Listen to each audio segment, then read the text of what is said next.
Hey guys, welcome to another YouTube video, and welcome to the long-awaited second episode of the BD Footy Wrap Up, wrapping up yet another weekend of footy. Just to start off by saying what I said in the prime time in my prime time wrap episode. Apologies again for no Saturday review and insider videos last week. For some reason, one way or another, I just didn't feel like doing them for some reason, and I said I still don't know why, to say the least. I don't know if it was because of all the things from the opening round and then all the season previews previously in March, just tired me out. So I don't know why, but yeah. And then obviously, as you guys know, there was no Saturday review this week solely because I was probably more focused on the Australian Formula One Grand Prix weekend this weekend. To be honest, and I wasn't in AFL. I did watch of course, the Thursday night game between the Dogs and Brisbane, and the Friday night game between Richmond and Collingwood, and then of course the Saturday night game against St Kilda and Essendon, which let's just say I don't want to go into. Let's just say as an Essendon supporter, but yeah. So I just didn't want to. So yeah. Other than that, I was just more focused on the Grand Prix, to be honest. And now, obviously, it's but hopefully now that it's over, I'm hopefully gonna get into the prime time wrap and the Saturday reviews. Hopefully as normal. So yeah, and hopefully the insider videos, because what you guys don't know is that those insider presentation sort of things, the presentations I do, they take ages to do, because it's not, and just makes and what matters even worse is the fact that my laptop, this laptop here that I use, some keyboards do not work. Some keys on my keyboard do not work at all. So I'm a bit behind on in terms of the technology part of things. Those delays with the keyboard and that problems with the keyboard is basically just basically but I'll go into full depth when I do an update video with the update video which I was going to do this weekend, but because of the Australian Grand Prix weekend, I had to keep on pushing it back. So hopefully sometime this week I'll be doing that. So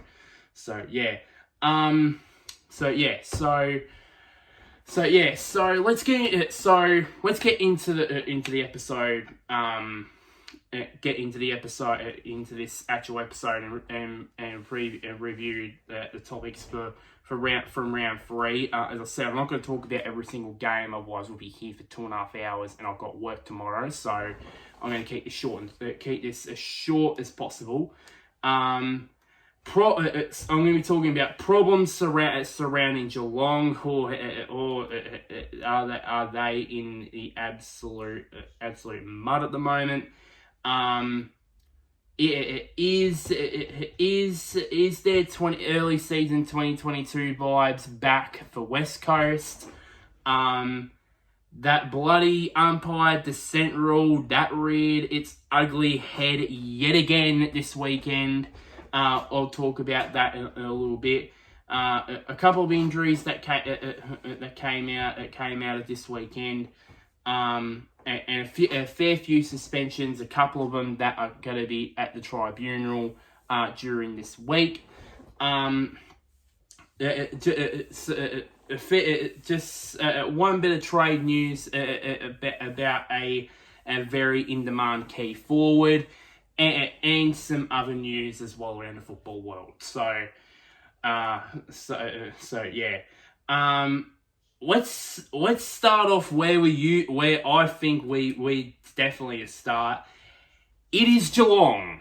They are the talk of the town right now in the AFL this week, and for once, not for the right reasons. They are currently right now the only team without a win this season and are on the bottom of the ladder. But after about 4 to 5 months ago, they had just lifted their 10th Premiership Cup.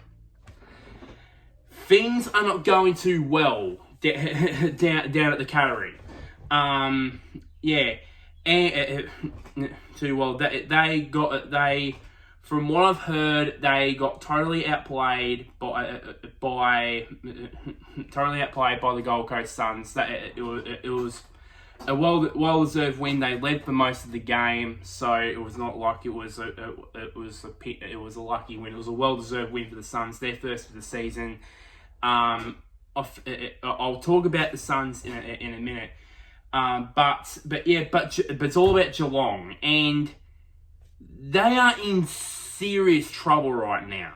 I mean, and this is stark for me. The only I've got a couple of names here. The only names on their injury list right now that I think that in their best 22 are Jack Henry and possibly Sam Menegola. That's it. That is in my opinion. Yeah, yes, maybe because I looked at the injury list on AFL.com.au and it was updated as of I think it was March 28th, so it was before round 3. It hasn't been updated yet, but I would assume Mitch Duncan was on there. I think he'll get back sometime in the next week or two. And he's been under test for the last couple of weeks. But the only ones that get it out long term are Jack Henry and Sam Menegola. Those are the only one. That is it. Those are the only ones that are out of the side long term. And barring maybe about 3 or 4 players, that side against the Suns they brought out on Sunday, that was their best 22. Most of them would be in my best 22 for Geelong. That is just stark for me. It springs out to me. Most of them played in that 2022 grand final. Most of them, and some people, even I, predicted them to win back to basically to win back to back, to go back to back. And they're 0-3. And history books have note that in the recent years that reigning premiers have won. This is the first time since North Melbourne did this in 1976 that the reigning premier has gone 0-3. It's only happened 3 times in their history. I believe Melbourne in the early 40s. Collingwood in 1959 after they won that 58 flag. And recently North Melbourne in 1976. Those were the only ones the only reigning premiers have gone 0-3 the next season after they won the flag. I have to look this up. I don't think there's been any reigning premier that has gone 0-4. And after what Hawthorn did against North Melbourne. And what Hawthorn did to them last season, at this time last season, there could be the possibility, 50-50 chance that they could go 0-4. And who would have predicted that? Predicted that really. And there were some other stats as well that nobody has mentioned that nobody has even talked about for Geelong. in terms of intercept possessions, but as a defensive group. For Gold Coast, it was Collins, Ballard, McPherson, Farah, Weller, and Long. While for Geelong, it was De Koning, Stewart, who I still can't believe he went back after 2 weeks with an MCL. After an MCL, I still can't believe that. O'Connor, Tui, Zach Guthrie, and Radigalia. If you compare on paper those two back lines, Geelong's is just going to run over the top of them. But the only decent defender in terms of intercept possessions that had a good day, ironically, was Tom Stewart. With 11 intercept possessions. The next best was Mark O'Connor with only 7. And Tui and Radigalia with 6 each. To Koning with 4, but you can excuse him after he was subbed out. I think during the game with a concussion after that hit. Like he's been really going through the ringer these last 3 weeks. And Zach Guthrie with only 3. And while Gold Coast on the other hand, Collins had 9, Ballard had 8, McPherson had the most in this defensive group with 10 intercept possessions, Barrow with 7, Weller 5, and Ben Long with 6.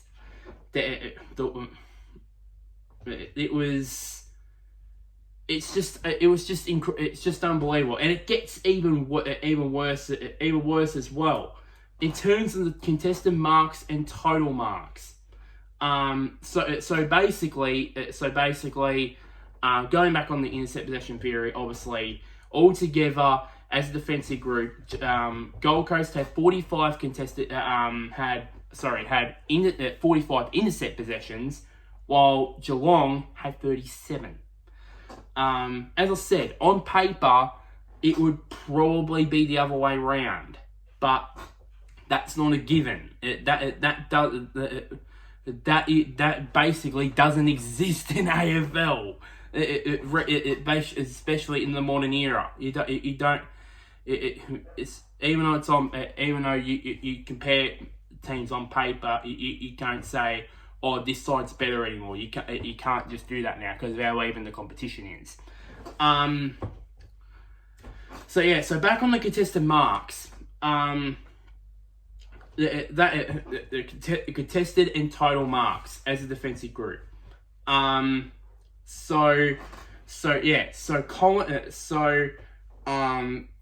altogether, out of those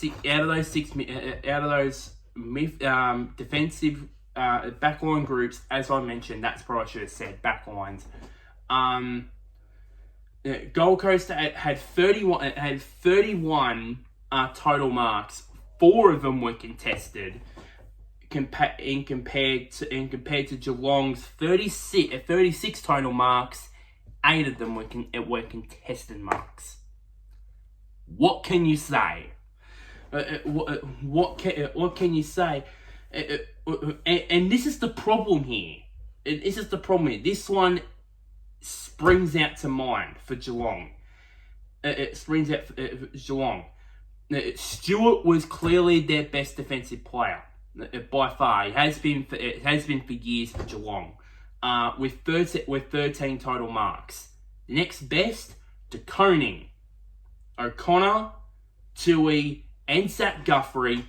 All 4 of them had 5 total marks for the game. As I said, De Koning a little bit more acceptable because of him being subbed out. But the other 3, it's just no excuse for this, for all this, but it's just unbelievable. And even with Gold Coast here, they've got, even though they too have got problems as well with the total marks and all that, and they didn't have bugger all contested marks, basically most of their contested marks are basically from their forward line, mostly from Big, Levi, Casbolt. But of course you had, but they had more of an even spread than Geelong. I mean, McPherson had 9, Weller had 7, had 7 title marks. While altogether they had a total of, as a unit, they had, between those two they had 16 total marks, which just exceeded Tom Stewart, by the way. But still, they need to sort that out. Otherwise, they need to sort their defence out, really. But that's not the real worry. The real worry is their midfield, because their midfield has been cooked, boiled, roasted throughout the first 3 rounds. There's no other way of describing it. I mean, this weekend, on Sunday, Geelong's the 3 midfielders that started in the middle in the starting lineups, Rao, Anderson, and Miller. Those are the midfielders that we've all talked about in there. They were both in there. Rao had 24, Anderson had 21, and Miller, low by his lofty standards, at 20. While in comparison to Guthrie, Dangerfield, and Holmes, Guthrie was the only standout one with 28. Other than that, Dangerfield with 19, Holmes with 15. He was probably more acceptable because probably spent more time forward, probably. But still, and this has been a trend earlier in the season. Round 1 against Collingwood, where the 3 in the middle, in the guts, went up against the likes of Mitchell, DeGoey, and I think Crisp in round 1, and they absolutely destroyed. And it destroyed the same. It was the same in round 1. Same in round 1 with Guthrie, Dangerfield, and Holmes, and they got destroyed plus 14 in there. Carlton as well. It was a little bit better this time. It had Bose in there, by the way, but it was still plus 11. And obviously you can excuse that. Obviously with the midfield, go up against the midfield like Cripps. Who else was there? Chera, and there was another one. I might have to look that up. But I just searched this up about 15 minutes before recording, and now I've just forgotten it again. So their midfield is shot. And some other things as well to point out here. Geelong were in this game minus 16 for the whole game in total clearances. In total clearances, minus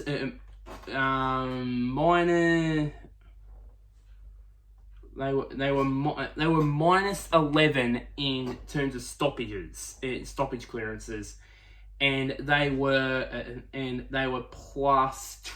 minus 24. Excuse me, in contested possessions. So their midfield is not going as good as everyone thought. I mean, we all thought they were going to be behind the 8 ball, also be a midfield with Joel Selwood retiring, and then of course Dangerfield taking over the captaincy. But it has not really worked out so far. But we're still, and then obviously the one thing that, and then one last thing about this game that stood out to me when I looked up the game was the inside 50s and the efficiency inside 50. Geelong had more inside 50s, 53 to 49. but Gold Coast had more total shots on goal, 24 to 20. If you equal that up, 49% for the Gold Coast Suns. Geelong, 38%. And that is for a team that had more inside 50s. What can I say? I mean, as I said, I've got no problems with their forward line. I mean, their forward line is sorted with the likes of Cameron, Hawkins, Stengel, Rowan, all these guys. There's no problem with their forward line. Their midfield and their back line are starting to have issues, and I'm starting to fear that the acronym, I think everybody knows what acronym I'm gonna do. The EOAE acronym. Everyone doesn't know. End of an era. Is that happening right now? I don't really know, so to speak, because they haven't had matches yet down at the category yet. They will later in the season when that new stand is finished. We haven't had that yet. But when they do, I mean, they'll probably win a couple more rounds. You never know. Maybe they'll win this week, this week against Hawthorn. Then they get their confidence up and running. Yeah, it's just concerning for me. They have a lot of players under 30 years of age. We this topic always comes up every once a year, that Geelong's aging players. I'm starting to think that now Selwood retiring is now going to be the start of the dominoes falling in terms of the over 30 years of age. Like, next thing you know, you'll have Hawkins considering retirement, Smith as well. That's what I'm concerned about for me in terms of Geelong wise. So yeah. In terms of the end of an era acronym, I think it's I'll wait. For me, I have to wait until wait another couple of weeks for it to really say that it's officially is. But yeah, there is a lot of concerns down at Geelong, down at the category. Moving on.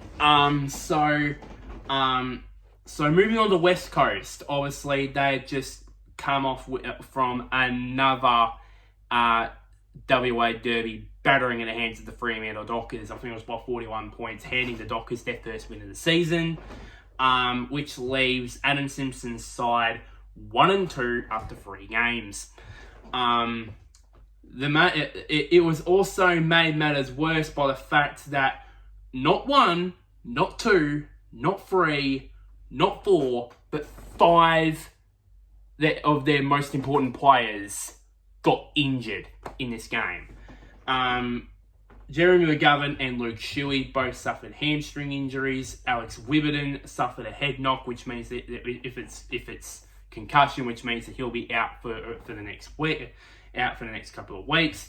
Liam Ryan with a knee injury, and then of course Jamie Cripps with an ankle injury. Adding to that, alongside Nick Natanui with his Achilles injury, which was confirmed in the middle of last week that it would be out for until the middle of the season, till halfway through the season, for him to get back to full fitness and get back in the AFL side. So yeah, the one thing I'm concerned about is 2022. Is this deja vu? Is this deja vu? And is this gonna be 2022 all over again? Not in the terms of results, because I believe this West Coast side is way better than it was in 2021 and 2022. But in terms of being struck down for injuries, I mean, this time last year they were very struck down. You know, with the health and safety protocols, a lot of that going around. There was a lot of players that were injured at the start of the season, and ultimately ended in them finishing second last, only winning 2 games for the season. That was the sole reason. Is this going to happen again? As I said, I don't think so, because I think they're a much better side than I thought, because originally I agree with everybody that West Coast was going to improve this year. That was until the practice game against Adelaide, where I thought, there's two words to describe what I think West Coast season is going to be: wooden spoon. That's why I predicted them to win the spoon. But in the first 2 games, they formed really well against North Melbourne. They came back from what feels like 6 goals down against North Melbourne to end up getting close to that one by 5 points, and then getting over the line against GWS, and then this one's just set them back a bit. And it's concerning that Adam Simpson. It's concerning that a lot of their star players, that is inspirational for them, like Liam Ryan, for example. He was the reason why they got back into the game in round 1. He was the reason, and now he's going to be out with an ankle injury, with a knee injury, as well. And if all 5 of these players I just mentioned are going to be out long term, along with Nanui and all that, then it's just going to be the exact same thing as 2022. It's possibly going to end up like the exact same thing it was in 2022, where standards will drop off at West Coast, and basically they just drop down the ladder again, and possibly finish. Maybe win the wooden spoon, or maybe fight with Hawthorn for the wooden spoon. So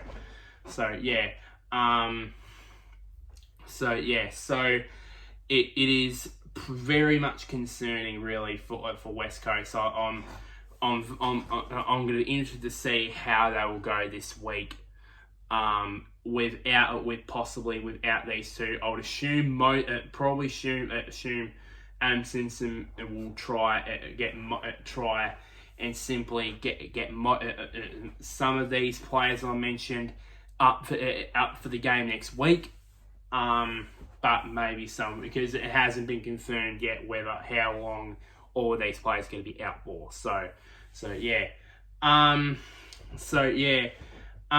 Moving on to a discussion which reared its head last season, for the most part, and then it sort of went away again, and this time it's come up again. That is the good old umpire dissent rule has come up, where it was last season, where I think it was, I remember I was watching this, the St Kilda GWS game.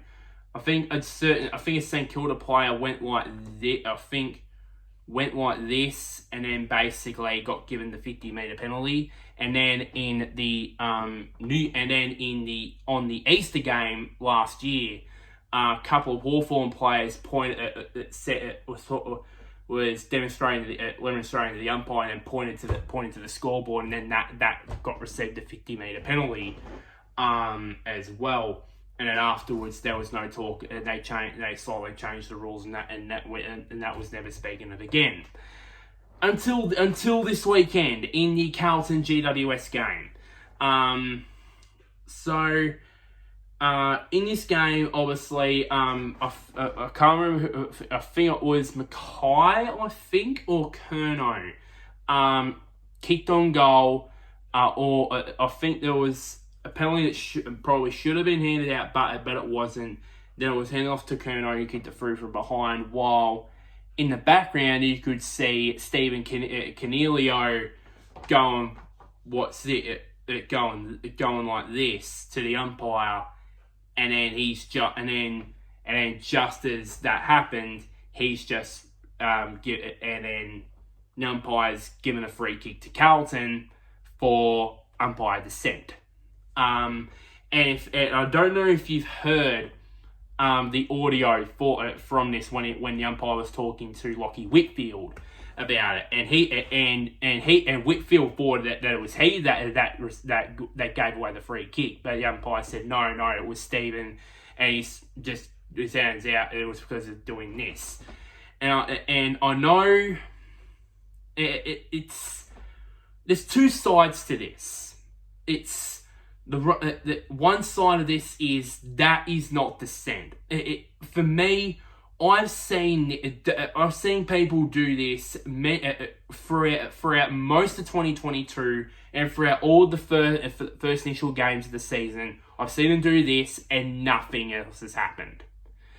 But it's just, yeah. And then on the other side of things is and then on the other side, simply, rules are rules. If you give dissent, if you're going to do this, then because I think what's just been happening here, I've just figured this out now after what I've just said, is probably the reason why they do this is because probably they think this was back last year when they still had the free umpires, that sort of stuff. They could get away with that when the umpire focuses on the play or turns his back. They do that because basically they can get away with that. But since there's the this has to be all on Cornelio. It has to be on this. He could have just waited for the umpire to focus on the play and then do this. But no, he went like that. He tried to get the umpire's attention, and it was always gonna happen. And that was always gonna happen, to be honest. The simple, just to give a quick conclusion. Yes, it's some might say it's not dissent. Some people say it is. All I could say is on both parts. Yes, I do agree that doing that is not sort of dissent. But on the other, the other side of things, rules are rules. You have to obey by them. So yeah, and that is my theory. I think, in my opinion, players who give away a free kick, give away a controversial free kick, wait for the umpire to focus on the play or turn their back and then do this. Because all the umpires, because all the field umpires and the boundary umpires, they're all going to focus on the play. So basically, that's why they can do this. What the hell's going on? Why did you give away that free kick? And now there's the four umpires. Yeah, and it's a choice as well. It's a choice also. He could have got, as I said, Cornelio would have gotten this round smartly. He could have just waited for the umpire to just focus on playing the kick in and then do that. But no, he tried to get the umpire's attention. As I said, he was always, and the umpire was always going to give away the free kick. So yeah. So that is my theory. That is my theory on how this, I believe, is being handled. So yeah. So I think that is, for me, pretty much, I believe, and I think for me, the players just need to be smarter about how to give dissent to the umpire. They need to be smarter. I'm not saying that they need to stop talking to the umpire during the game completely. I'm not saying that, but I think they have to be smarter and just basically, as I said, wait till the umpire focuses on the play or turns his back and do that. Yeah, just wait for that. So yeah. So that was my sort of opinion on the umpire dissent rule. really rearing its head again, and I won't be surprised if it rears its head again later in the season. I won't be surprised by that. So now move on to the injuries. Out of one sort of major injury to come out of that, other than all the West Coast injuries, mainly was the injury out of Friday night to Darcy Cameron. It was confirmed that he would be out to up to 6 to 8 weeks with a knee injury, which means that Collingwood's ruck stocks are gone, absolutely gone, because Mason Cox, he's injured. And there was one of the rookie rucks that they have. He's injured as well. And there's another one that played in the VFL, and he's just gonna and he, I believe, is just gonna I believe he'll play. I think he should be played by Craig McRae, but apparently Craig McRae has got a bit of a thing, and he did say about the wording of the preseason trade period that's come up again. I think it has its pros and cons. Really, that's what my sentence for that is. I might maybe do an in-depth thing on the pros and cons of the mid-season trade period. But now it's just really put a bit, not a massive bump in the road, but just a minor, speed bump in the road for Collingwood in their brilliant start to the season for me. So it looks like that Collingwood won't be without a designated an actual ruckman in their lineups for at least the next month, at least. Suspension. Let's now talk about the suspensions. There were 3 of them that were handed out. That were handed out over the weekend. All of them from the Saturday games. Griffin Logue. He was gifted a 1-match suspension for rough conduct on young Hawk midfielder Will Day. Blake Acres, the same thing for the same thing on Brent Daniels, and young Adelaide player Luke Pedlar. He was also gifted a 1-match suspension for rough conduct on Dan Houston during the SA Showdown. At this point in time, at the time of recording, obviously, as Carlton and North Melbourne are going to challenge those suspensions. We don't know if Adelaide is going to contest Pedlar's suspension at the time of recording. I don't think so. Maybe it might come out maybe tomorrow as I'm recording this that they could, but since it's already confirmed that Acres and Logues' suspensions are going to be appealed and going to be appealed at the tribunal, I think that the Crows have already accepted the Pedlar's 1-week suspension. So it's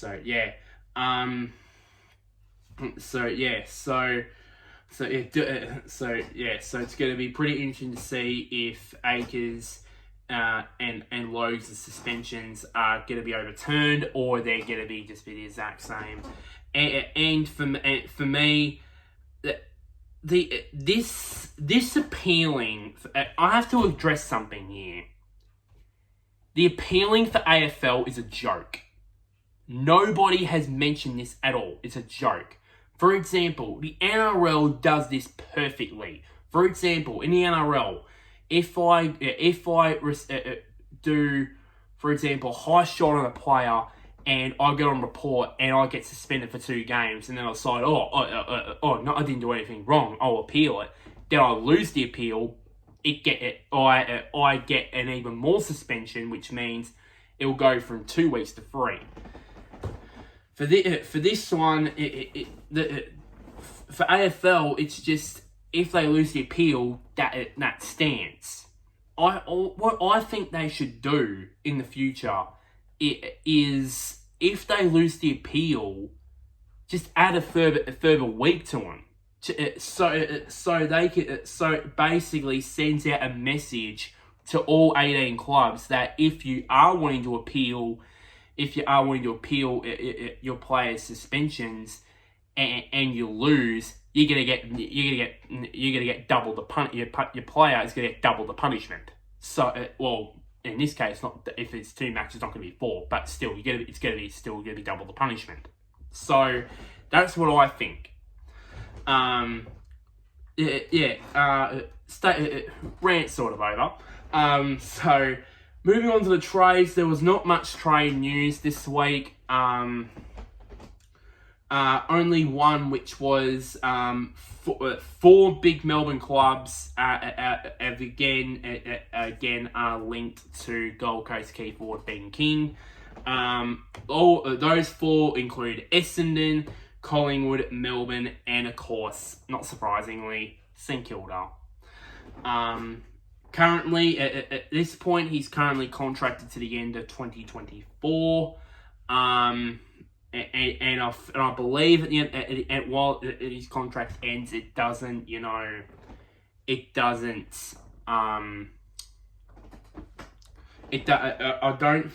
think he'll be classified for free agency when that contract runs out. I don't think. Since he's only been there for like been in the AFL system for like 5-6 years.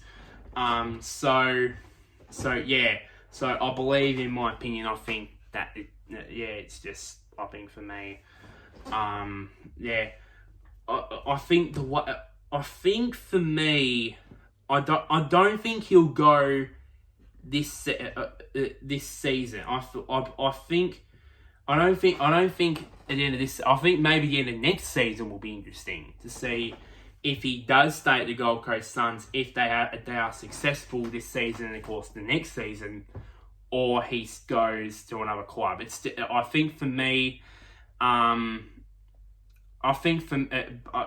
won't be surprised if he does join his brother Max at St Kilda, but I won't be surprised if he wants to go out on his own with another Melbourne club, for example, with Melbourne, Collingwood, or Essendon, and basically be the show in the forward line there. So these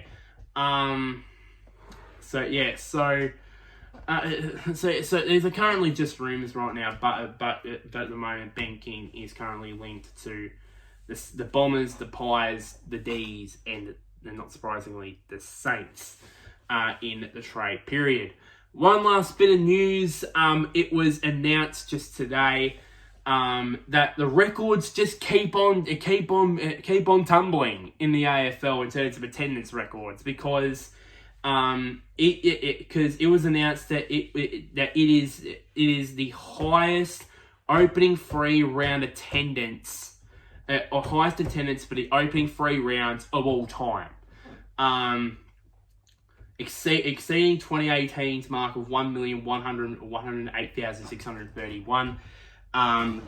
It just exceeded that by a long way. Well, not by a long way, but still, with 1,125,245 over the 3 rounds. And also another fun fact, which was revealed in the article on AFL.com.au, was so far the average 2023 attendance is 41,675 over the 27 games that have been held so far this year. Massive, absolutely massive. It just confirms that AFL is indeed back in business. The crowds are just flocking in, and and some people might say, what is the reason for that? Well, I believe there's probably two reasons, really. Number one, the obvious reason is the momentum of the final series. Because if you guys remember, week one of the finals, we had a full house at the Gabba. We had pretty much close to 80,000 at the G for the Melbourne-Sydney game. 90,000 at the G for Geelong and Collingwood. And then almost a full house for the Fremantle Western Bulldogs elimination final in Perth. Excuse me. And then in week two, with the semi-final between Collingwood and Fremantle, there was about 90,000 people there as well. Most of them were basically Collingwood supporters. Then in the preliminary final was probably it was a full house at the SCG, and then it was literally a full house for the grand final. So I think the crowd attendance, in terms of crowd attendance wise, it's just built up the momentum from the final series, and it's just carried on into the opening 3 rounds, and that. And the second reason is, I'm going to say this now because I just hope I don't get into trouble by YouTube for saying this. But after I think for me the reason why is I believe there's such a small attendance most of the year was people. I think probably most of 2022 were still skeptical about COVID everywhere. They were still skeptical about it, you know.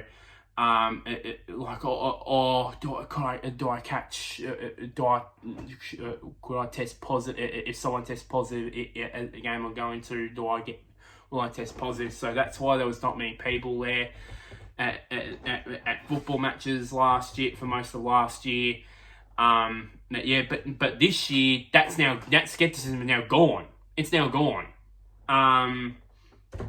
Because it's now gone because everyone's not worried about it, or some people. Well, we still have to be worried about it, obviously, but everyone's gone. Why are we still worried about this? Let's carry on with this. So yeah. Even though we have all our booster shots, obviously, I had mine. I think over a year ago. And I still got tested positive to it, which by the way, I'm not going to go into full detail about it, otherwise I'll get in trouble by YouTube. But it wasn't nice. It was, yeah. It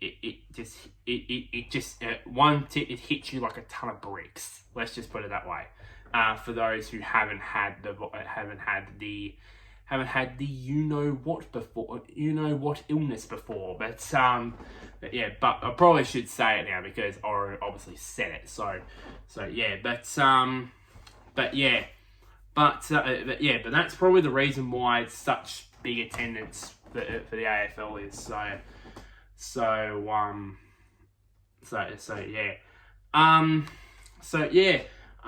that is pretty much just about it. Just one more thing as well.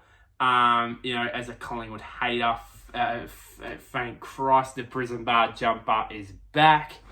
Yeah. Unfortunately, Port Adelaide lost the showdown, but hopefully that is hopefully it stays, and hopefully it will be more of a trend for Port Adelaide, at least for at least one showdown a year. Hopefully it ends. Hopefully this whole shitty fiasco with this between Port Adelaide and Collingwood into the prison bars. But other than that, I'm gonna wrap this up here. So like this video. Shares to anybody who's an AFL fan or a Geelong fan or a West Coast Eagles fan, or a fan of the other clubs. Comment down below. Was there a topic from from this weekend that I didn't talk about in this. I was a bit restricted on time, so I couldn't talk about too many things. But if you think I missed something, let me know in the comments. And what are your thoughts on the, what were your thoughts on the dissent rule? Should it be changed? Should it not? I would love to hear your thoughts and opinions on that matter. And one last thing, somewhere down there, click on the big red button which is labeled subscribe. But until next time, guys, I'll see you guys later, wherever you may be. May the sun or the moon shine on your team on Easter weekend.